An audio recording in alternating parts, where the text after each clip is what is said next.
Alright, welcome back, family, to my channel. As you see, today's study is called Holiday or Holy Day. It's the same thing. Okay, let's get into it. So, what is a holiday? A holiday is a day that is celebrated in remembrance of an event that has taken place in the past. This day is also associated with a day of rest from work, day off. So if we look at this definition of what a holiday is, and then we think about the Lord's holy days, what's the difference? What is the difference from a holiday or holy day? There's no difference. It's the same exact thing. In most jobs, on a holiday, you're given the day off. Most jobs, not all jobs. But in most jobs, you're given the day off. Isn't this what happens on the Lord's holy days? You rest from your work, right?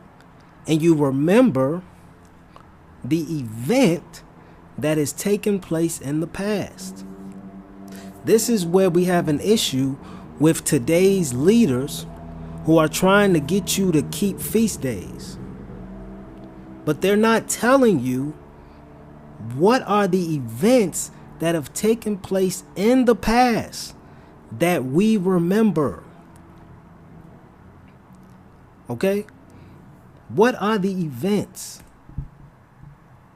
Okay, question. If a holiday and holy day are the same thing, what is the event that has taken place in the past that we remember today?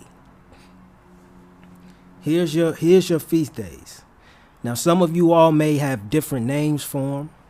Some of you all may add in a couple extra feast days, such as Purim. Okay, but we're sticking to Leviticus chapter 23. And then in Leviticus chapter 23, it goes through the feast days.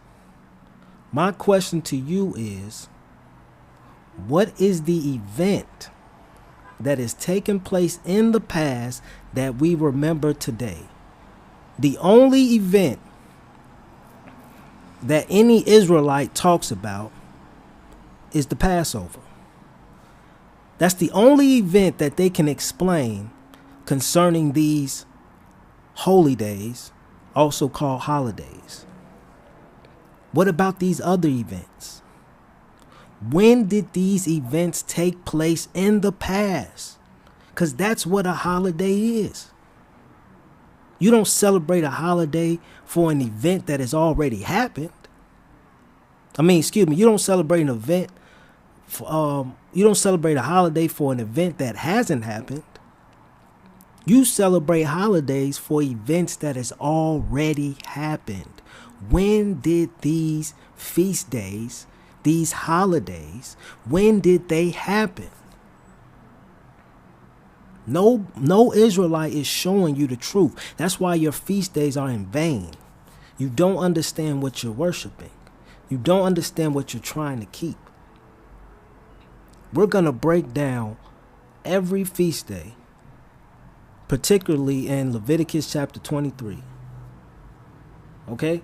Read with me. When Moses gave the feast days unto the children of Israel, Moses in his wisdom was explaining to Israel the events that were going to happen over the next 1,000 years. Okay? This was the millennium time. Okay? All the feast days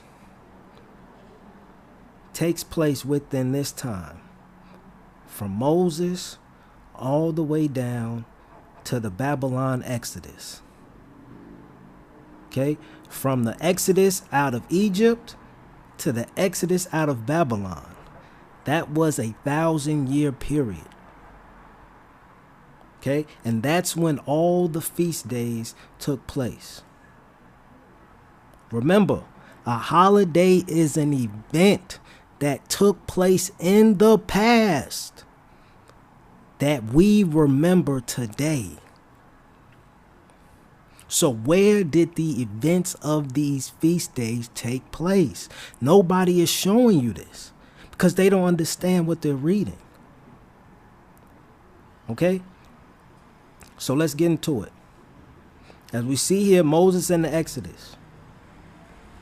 Got the promised land. We got Shiloh. We got David in Jerusalem. We got Solomon, affinity with Egypt.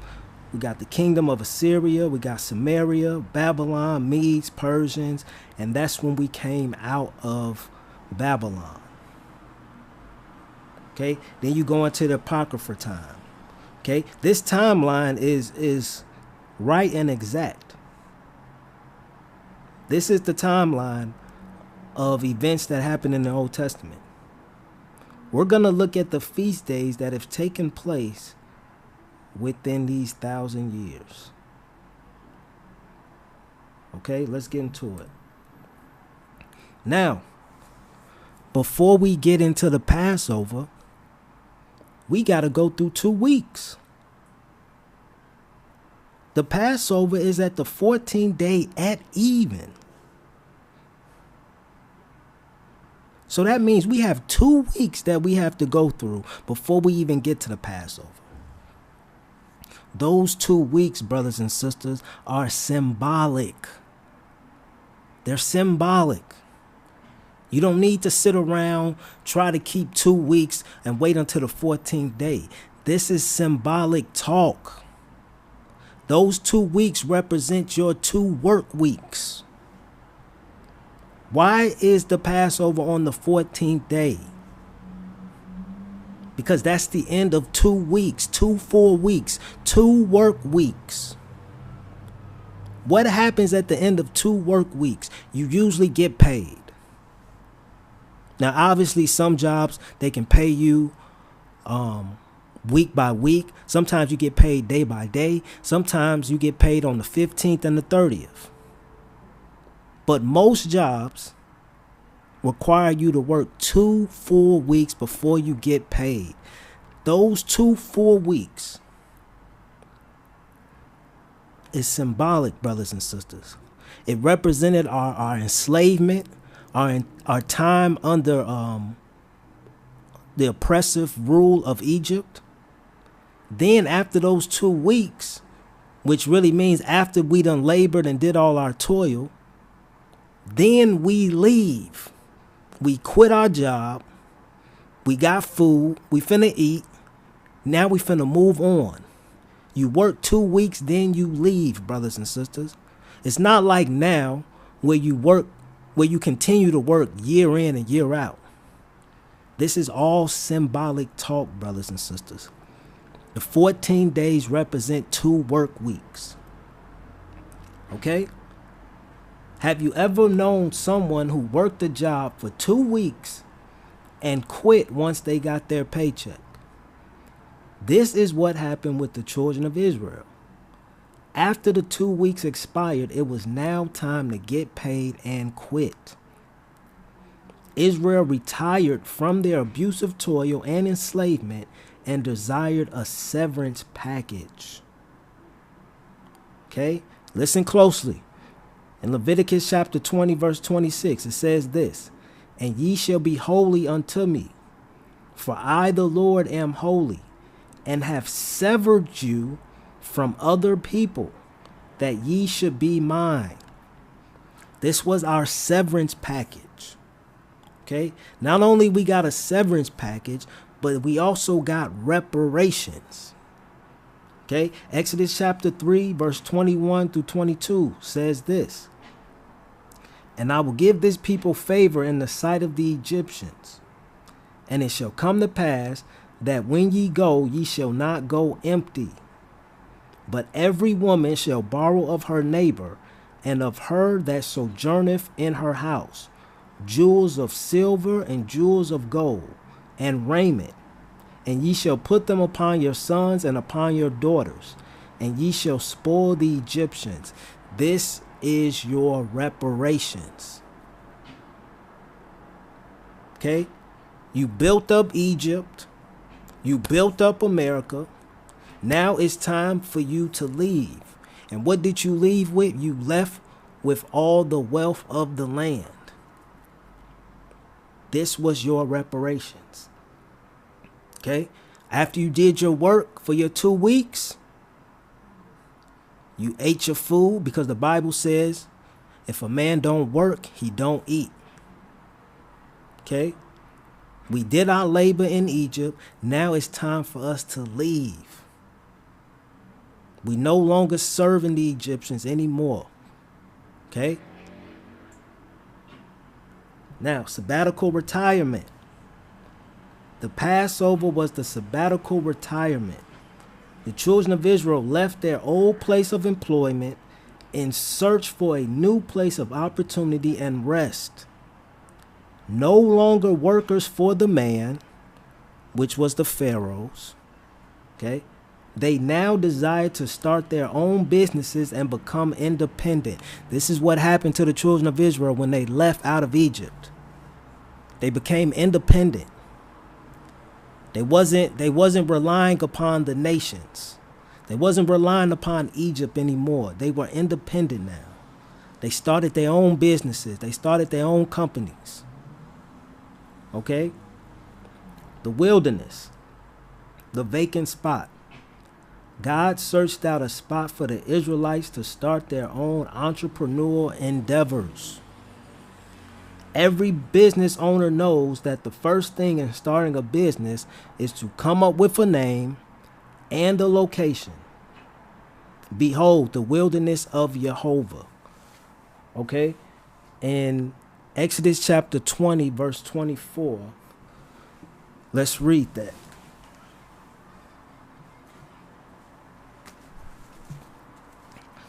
Exodus chapter 20, verse 24.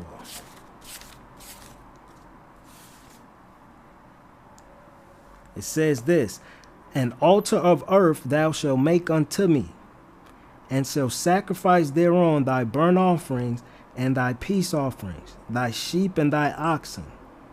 In all places where I record my name, I will come unto thee, and I will bless thee.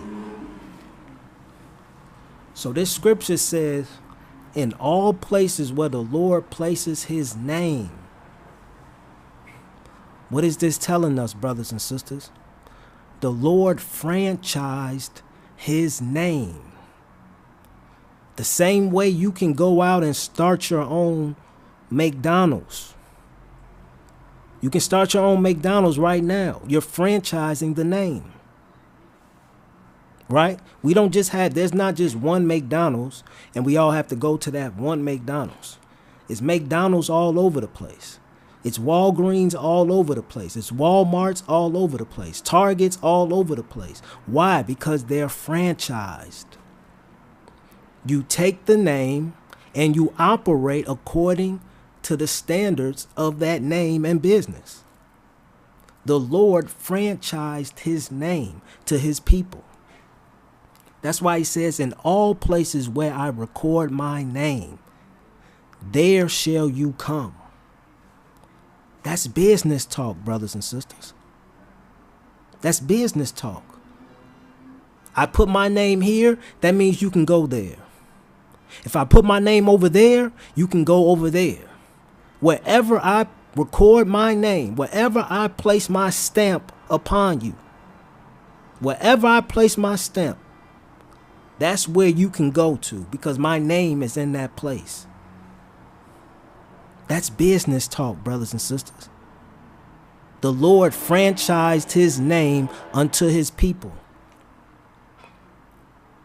Okay? Let's continue. After the Passover, you have the unleavened bread. Now, what is unleavened bread? Unleavened bread is bread that doesn't rise as much when baked compared to bread with yeast. Unleavened bread was symbolic of the condition of the children of Israel. They rose up just a little bit, but not too much. Okay? Every time you hear the location, every time you hear the location of Egypt, it always states that Egypt was down. Genesis chapter 12, verse 10. Abram went down into Egypt. Genesis 37, verse 25. And the Lord appeared unto him and said, go not down into Egypt. Genesis 39, verse 1. And Joseph was brought down into Egypt. So, the unleavened bread represents our lowliness, our time when we were brought under the pharaohs and the kings. We ate bread of lowliness. We were not the top dog. We were not the head. We were the tail. We became slaves. We were submissive. Okay? Egypt was considered down. Then when we went to the wilderness, we rose up just a little bit. But we still wasn't at an elevated state. That's why it says go up into the promised land. So Egypt represents the lowest of the low. Then we went to the wilderness. We rose up just a little bit. Then we went even higher when we went into the promised land. Okay? When God brought the children of Israel up out of the land, they were still considered in Egypt. This was Upper Egypt. This represents the condition of the Israelites of today. We came out of slavery, but still suffer the treatment of oppression. It wasn't until they came into the promised land that they were fully out. This is why the scripture states, Joshua chapter 5, verse 9. Then the Lord said to Joshua, this day have I rolled away the reproach of Egypt from off you. Okay? He tells Joshua, remember, Joshua is the one that brought the children of Israel into the promised land. So why is the Lord telling Joshua, this day have I rolled away the reproach from off you? Because they were still considered in Egypt. It was Upper Egypt. The wilderness was Upper Egypt. Okay? The manna stopped once the children finally arrived in the promised land. This was the end of unleavened bread. You can find that in Joshua chapter 5, verse 12. So when they got to the promised land, the bread stopped. This was the end of unleavened bread feast. It was done. Now watch this. After the Passover, after unleavened bread, then we go into the first fruit harvest. Notice what I wrote here. The first fruit harvest doesn't occur until the Israelites enter the promised land. So that means when Moses wrote these feast days, Moses had nothing to do with the first fruit harvest. Moses died before they even came into the promised land. That means Moses' feast days were looking ahead into the future. Moses didn't bring you into the promised land. Joshua did. The first fruit harvest does not occur until they enter into the land. That means for 40 years in the wilderness, they couldn't have kept this feast.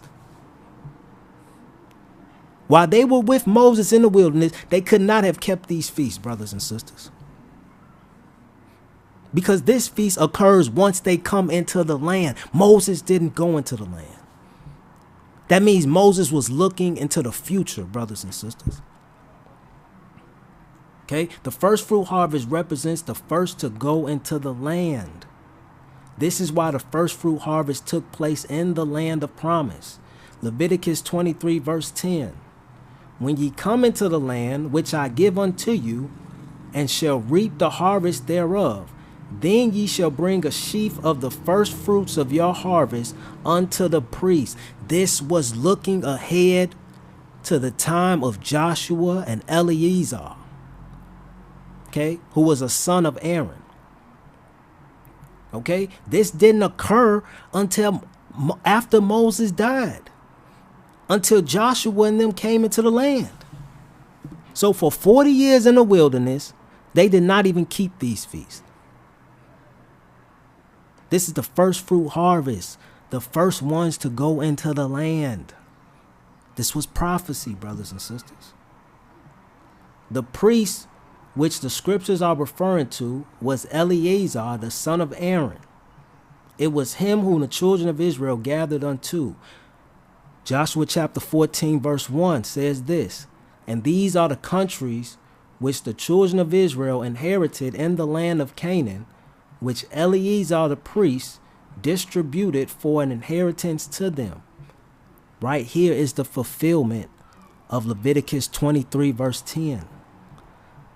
Okay? They came unto the priest. The first fruits are the first Israelites to go into the land. Okay? Joshua chapter 19 verse 51. These are the inheritances which Eleazar the priest, you see how they specifically call him the priest, okay, divided for an inheritance by lot in Shiloh before the Lord at the door of the tabernacle of congregation. The priest that is mentioned in Leviticus 23:10 is talking about Eleazar, the son of Aaron. He's the one that the children of Israel gathered themselves unto. Okay, now if you continue to read Leviticus chapter 23, it goes into what we call the wave offering.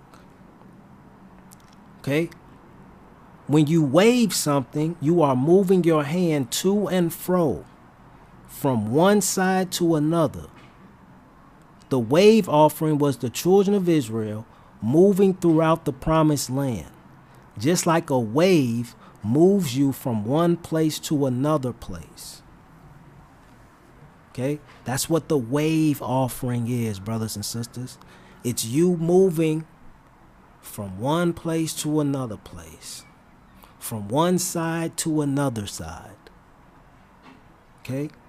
Then if you continue reading, it speaks about the 7 Sabbaths. Okay? The 7 Sabbaths represent the 7 tribes that had not yet inherited their land and received rest. This is why Joshua wrote a book describing the land into 7 parts. Okay? So in Leviticus 23, let me get the scripture.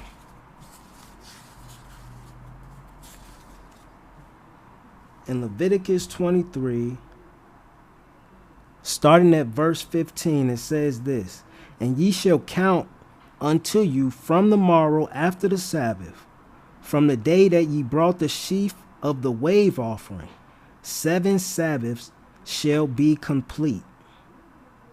Okay? Then it says, even unto the morrow after the 7th Sabbath shall ye number 50 days, and ye shall offer a new meat offering unto the Lord. You shall bring out of your habitations 2 wave loaves of 2 tenth deals.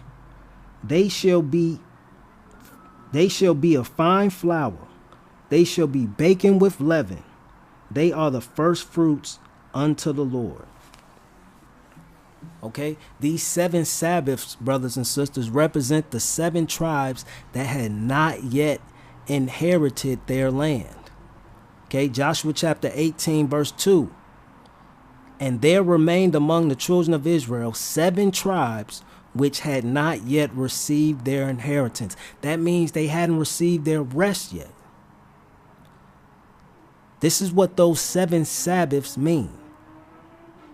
Okay, Joshua 18 verse 9.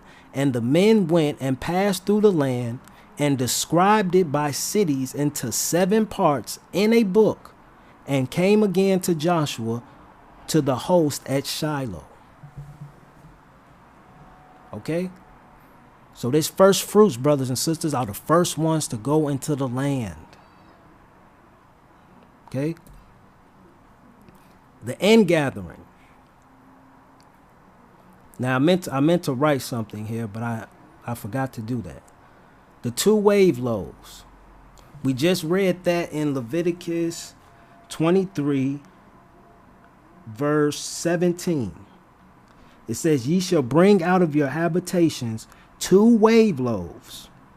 Okay? It says, they shall be of fine flour, they shall be baken with leaven. These 2 wave loaves represents the tribe of Ephraim, which is the house of Joseph, and the tribe of Judah, okay, which is the house of Judah. Okay, these 2 wave loaves are baking with leaven. Why are they baking with leaven? Read this with me. The 2 wave loaves represents the land of the tribe of Ephraim and Judah. Joshua and Caleb were the only 2 men to wholly follow the Lord. Joshua was of Ephraim, Caleb was of Judah. These 2 wave loaves were made with leaven because it represented the rising up unto the land of these 2 tribes. Okay, these 2 wave loaves had leaven in them. This represented these 2 tribe leaders rising up and establishing the house of Joseph in Shiloh, then the house of Jerusalem, the house of Judah in Jerusalem. Okay. These are the 2 wave loaves, brothers and sisters. Remember, Joshua and Caleb come from the tribe of Joseph and Judah. These are the only 2 of the original men that came out of Egypt. These were the only 2 who went into the promised land. Okay? Also the sons of Aaron made it as well. But that's a whole nother story. Okay? Numbers 32, verse 10 through 12.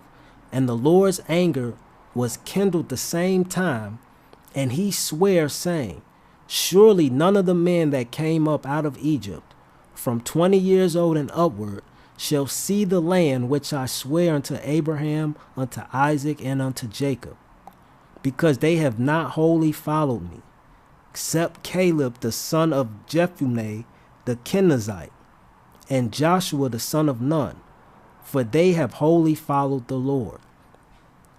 See, this is where those 2 wave loaves come in at. These 2 wave loaves represents Joshua and Caleb, who come from the house of Joseph and from the house of Judah.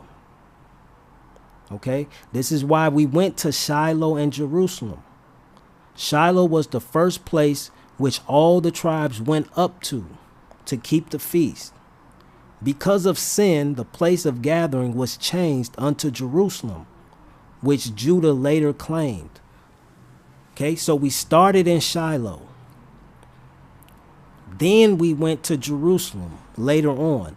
These are the only 2 places that we were gathering together at. Shiloh and Jerusalem. That's the 2 wave loaves. One for Joseph, one for Judah. Okay? Now the last 4 feasts. The last 4 feasts, trumpets, atonement, tabernacle, and booths, all pertain to the tribe of Judah. These feasts were divinely written in the blessing of Moses concerning Judah. So if you remember, Moses blessed the children of Israel. And in the blessing of Judah, Deuteronomy chapter 33, verse 7, this is what Moses says concerning Judah. And this is the blessing of Judah. And he said, hear, Lord, the voice of Judah, and bring him unto his people. Let his hands be sufficient for him, and be thou a help to him from his enemies. Moses mentions 4 blessings upon Judah. The first one, he says, hear, Lord, the voice of Judah. That deals with the trumpets.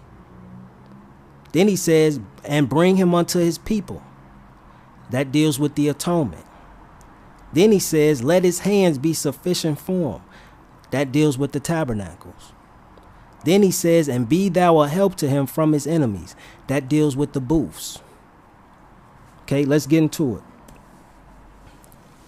Next feast we have is the trumpets. Hear, Lord, the voice of Judah. Okay, trumpets represents a loud sound which can be heard from a long distance. It was in King Solomon's prayer when the temple was dedicated that he prayed for the voice of his people to be heard. You can read that in 1 Kings chapter 8, verse 27 through 53. Every time Solomon prayed this prayer, at the end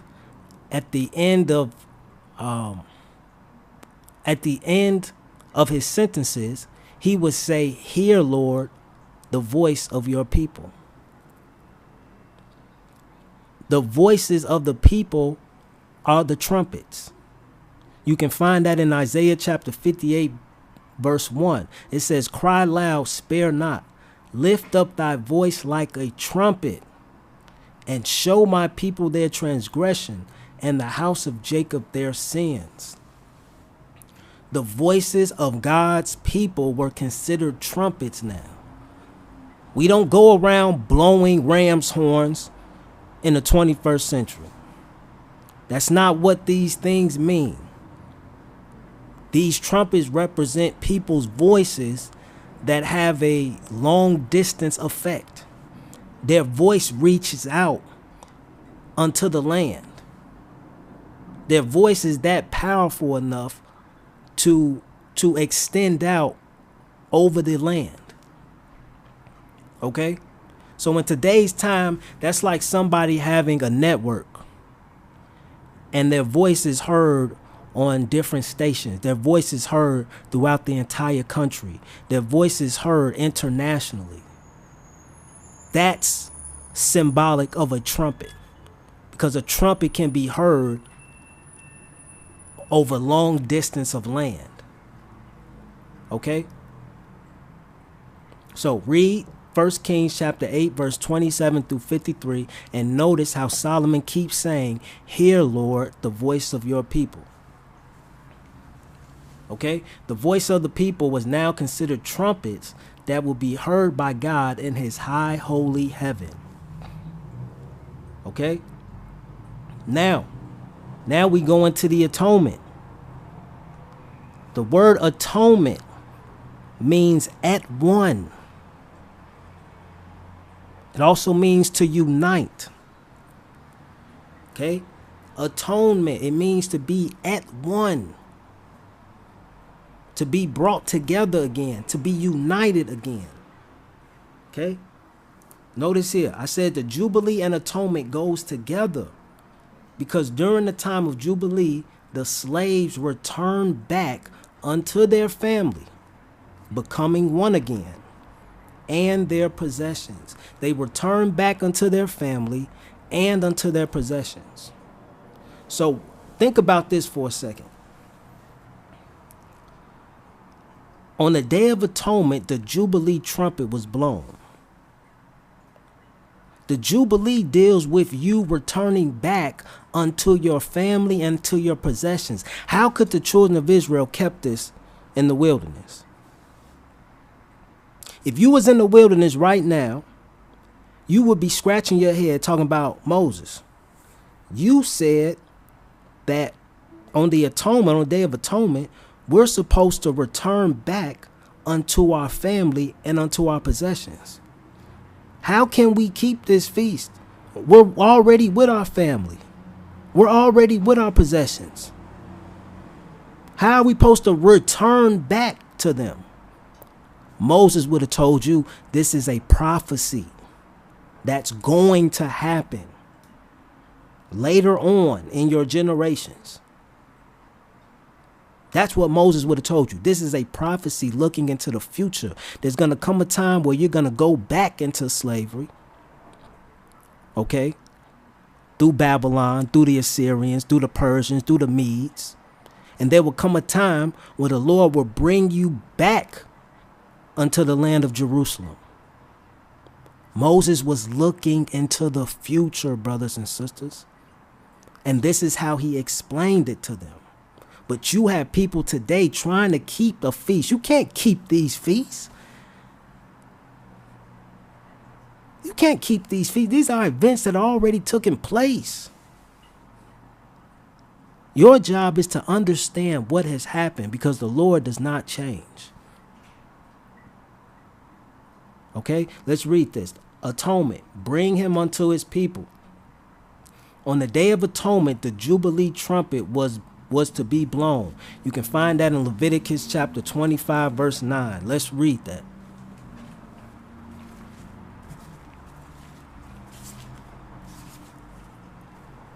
Leviticus 25, verse 9.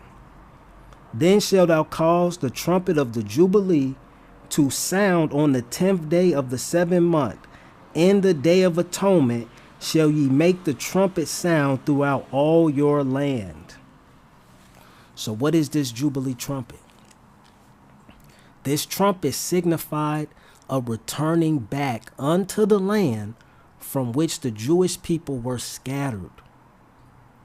Also during this day, the priest and his anointed were responsible for making the atonement for the people. You can find that in Leviticus chapter 16, verse 29 through 34. Let's read that.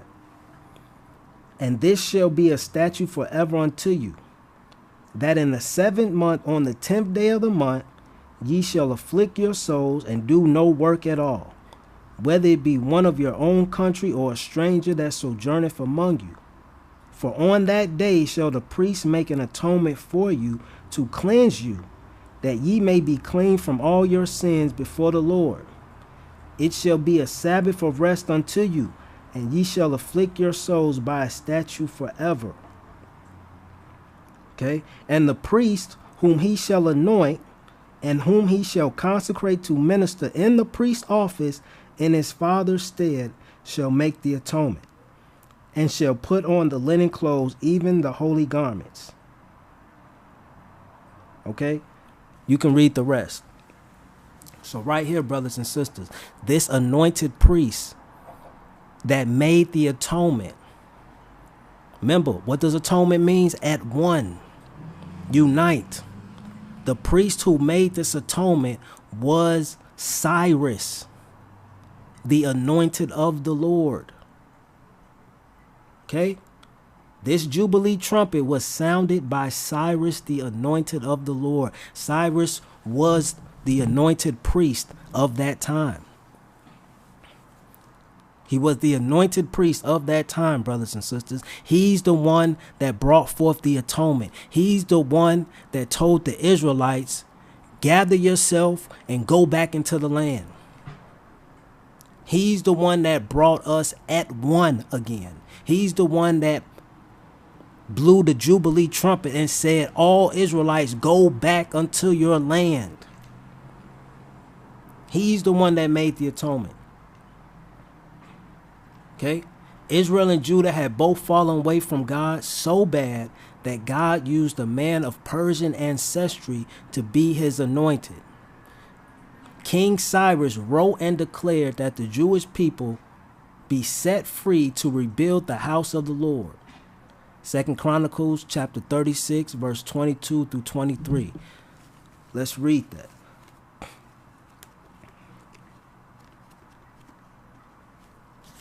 Second Chronicles chapter 36, verse 22 and 23. Now in the first year of Cyrus, king of Persia, that the word of the Lord spoken by the mouth of Jeremiah might be accomplished, the Lord stirred up the spirit of Cyrus, king of Persia, that he made a proclamation throughout all his kingdom, and put it also in writing, saying, Thus says Cyrus, king of Persia, all the kingdoms of the earth have the Lord God of heaven given me, and he have charged me to build him a house in Jerusalem, which is in Judah. Who is there among you of all his people? The Lord his God be with him, and let him go up. Right here, brothers and sisters, he set the Israelites free. This was the time of the atonement. This was the time of the Jubilee trumpet. Go back into your land. You're free now. Go back and build the house of the Lord. Okay? The Day of Atonement occurred on the 10th day of the month. The The reason being was because a tenth part will return back unto the land. This is the meaning of Isaiah chapter 6, verse 13.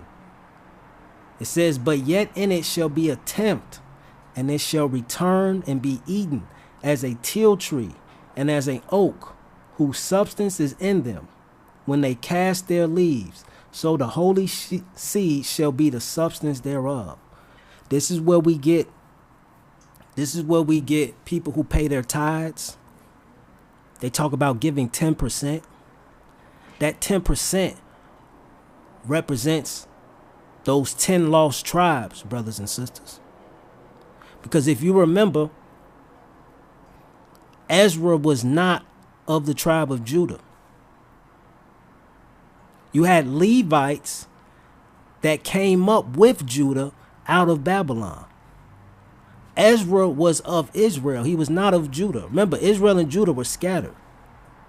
But you had particular Israelites, those of the Levites. Okay, we know Benjamin was already joined to Judah. But you had other tribes that had escaped out of Assyria. Okay, you had other tribes that escaped out of Judah, and they joined together. They became one. Okay, so anybody giving 10% tithe, that has nothing to do with the true tithe of the Lord. The true tithe of the Lord is the 10 lost tribes of Israel. That's the true tithe. You giving 10% of your income is not the true tithe. It's not the true tithe. The true tithe is the 10 lost tribes returning back unto their Lord. Okay? Now, this leads way to the next feast.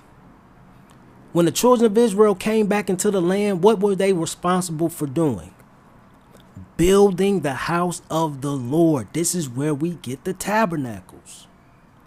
Let his hands be sufficient for him. Your hands got to be strong to build the house of the Lord. Okay? Once the children of Israel were set free, they started rebuilding the house of the Lord. This is why the book of Haggai, chapter 1, verse 2 states, thus speaketh the Lord of hosts, saying, this people say, the time is not come, the time that the Lord's house should be built. Obviously, brothers and sisters, it was a timeline. Why are they now going into rebuilding the house of the Lord? Because we just came from the atonement. The atonement brought us back together. We returned back into our land, and now we're building the tabernacle, which was the house of the Lord. All of these feast days are in order, brothers and sisters. This is history. Moses was giving you your history. He already knew what was going to happen. Only way you could have kept these feast days, brothers and sisters, were if you were living through them. This is not something that you have control over. These are God's events that he already has planned for you. It's just like the seasons. We know it's going to be fall. We know it's going to be winter. We know it's going to be spring. We know it's going to be summer. These are events that has already been put into the atmosphere. You're just living through them. Wherever you get in, that's where you fit in. These are events, brothers and sisters.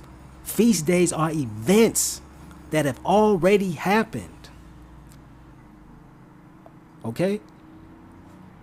Obviously, there was a time set for the house of the Lord to be rebuilt.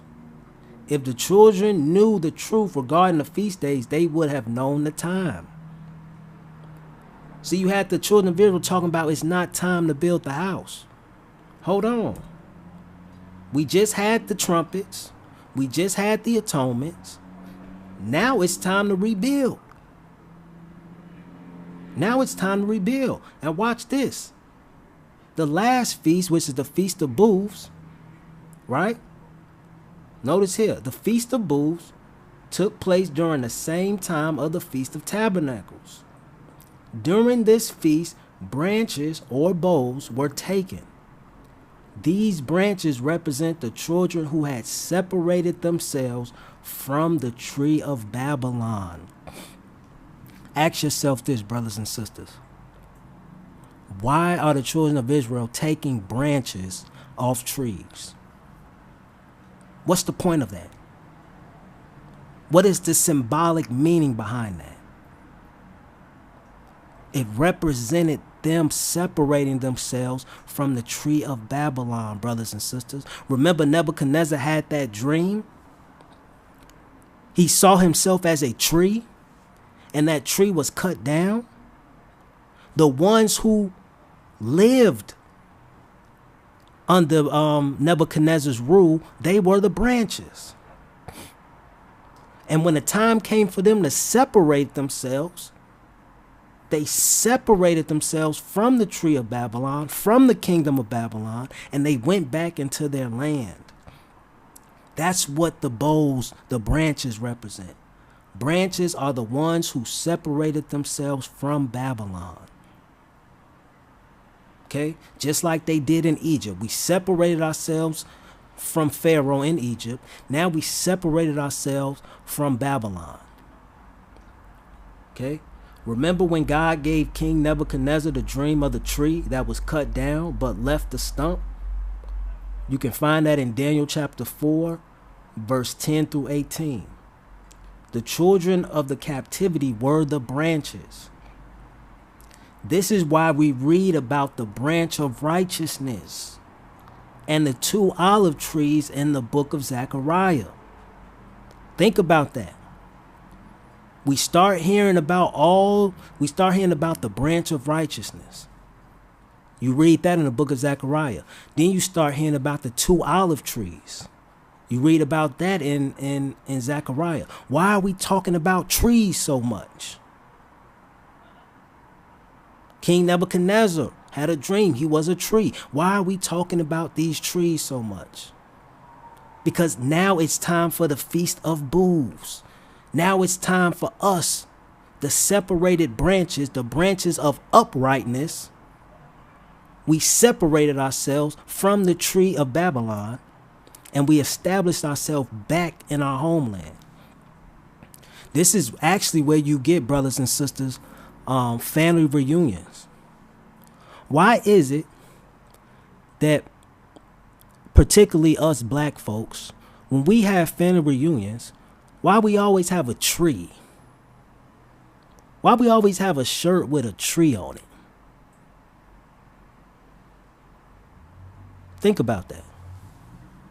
Family reunions, brothers and sisters, is the same thing that the children of Israel had. Did not they have to reunite with their family? They were scattered. They had to reunite. This was a family reunion. You reunited back with your family. We're doing the same thing that the children of Israel did back then.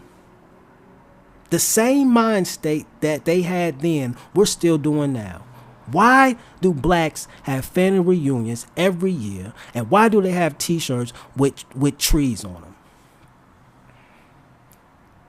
This is deep-rooted information, brothers and sisters, because you were under that tree of Babylon.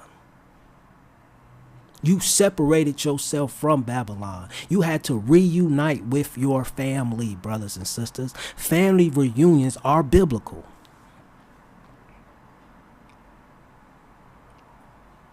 Okay? All prophecy is perfectly inspired. Just as this feast took place when the children of Israel came out of Egypt, so did it take place when the children of the captivity came out of Babylon 1,000 years later. The helpers, the enemies of the Lord, were strong against the Jews during this time because they didn't want them rebuilding the house of the Lord. But the Lord sent Ezra and the prophets to help them prosper in their work. The name Ezra means help or helper. Okay? So, brother and sister, I just broke down the feast days to you. I just walked you through the feast days. Okay? We just walked through Moses and the Exodus. Okay? First and second week of labor. Then we had the Passover. Then we had the unleavened bread in the wilderness. Okay? Then we had the first fruits. Those were the first to come into the land. Then we had the end gathering. That's the end of the year. That's when we gathered into Shiloh. That's when we gathered into Jerusalem. Then we had the trumpets. That was Solomon's prayer when he made the temple. Then we had the atonement, which took place after we were scattered. We blew the Jubilee trumpet. We gathered back into the land under King Cyrus. Then we built the tabernacle. Okay? Then we took the booths. That was us separating ourselves from Babylon and reestablishing ourselves back in Jerusalem. And that's the feast days, brothers and sisters. There's probably 2 feast days that I didn't speak. I didn't speak of Purim. But Purim takes place during the time of Esther. Okay? Esther's life is right up in here, brothers and sisters. Right up in here. So all the feast days took place from Moses and the Exodus to the Babylonian Exodus with Zerubbabel, Joshua, and Ezra, and Nehemiah. Okay? So, hopefully you learned something, brothers and sisters. And until next time, peace.